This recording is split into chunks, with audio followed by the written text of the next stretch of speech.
में मुबैना मुक़ाबले में माजविल सुल्तान शाह जी घरवारी अदालत में दरख़्वास्त दाख़िल कराए छॾी आहे। सलमा बीबी घर में रहण खां रोकण ऐं हिरासा करण ते सेशन कोर्ट में दरख़्वास्त दाख़िल कराई। सलमा बीबी मौक़िफ़ इख्तियार कयो त बासर जवाबदार शिकारपुर फाटक वारे घर में रहण खां रोके रहिया आहिनि। मासूम नियाणी पुट समेत घर खां बेदख़ल कयो वियो आहे, जंहिं सबबु हूअ सख़्त परेशान आहिनि। इहा अहम ख़बर आहे जेका असां शेयर करे रहिया आहियूं त सखर में मुबैना मुक़ाबले में माजविल सुल्तान शाह जी घरवारी अदालत में दरख़्वास्त दाख़िल कराए छॾी आहे। सलमा बीबी घर में रहण खां रोकण ऐं हिरासा करण ते सेशन कोर्ट में दरख़्वास्त दाख़िल कराई।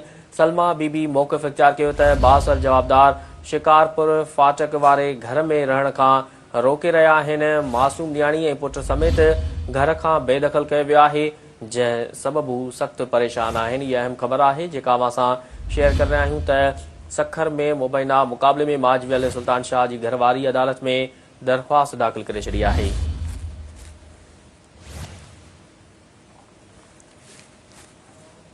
सलमा बीबी घर में रहण खां रोकण ऐं हिरासा करण ते सेशन कोर्ट में दरख़्वास्त दाख़िल कराई। वधीक तफ़सील मालूम कंदासीं। टेडलाइन ते मौजूद आहे सखर खां सिंध टीवी जी रिपोर्टर मोड़ महर। जी मोड़ महर, सखर में मुबैना मुक़ाबले में माजविल सुल्तान शाह जी घरवारी अदालत में दरख़्वास्त दाख़िल कराए छॾी आहे। वधीक कहिड़ा तफ़सील आहिनि आगाह कजो। मुबैना मुक़ाबले में माजविल सुल्तान शाह जे घरवारी सखर अदालत में दफ़ा दाख़िल कराए छॾी आहे। सुल्तान शाह जे घरवारी बीबी सलमा घर में रहण खां रोकण ऐं हिरासा करण ख़िलाफ़ सेशन कोर्ट सखर पहुची करे दरख़्वास्त दाख़िल कराई वई आहे।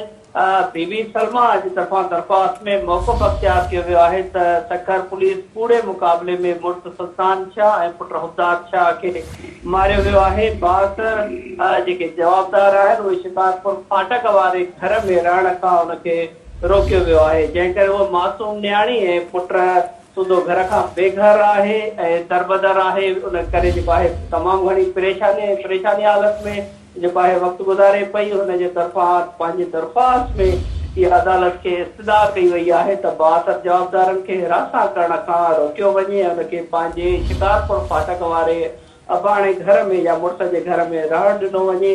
उन दरख़्वास्त में जेको आहे सलमा बीबीअ जे तरफ़ां DIG SSP Sukkur SHO site SHO नौपिंड ऐं ॿियनि वास्तेदार जेके धुरियूं आहिनि उन्हनि खे धुर पढ़ायो वियो आहे उन दरख़्वास्त में। जी ठीकु आहे। मोड़ महर, तफ़सील लाइ वॾी महिरबानी।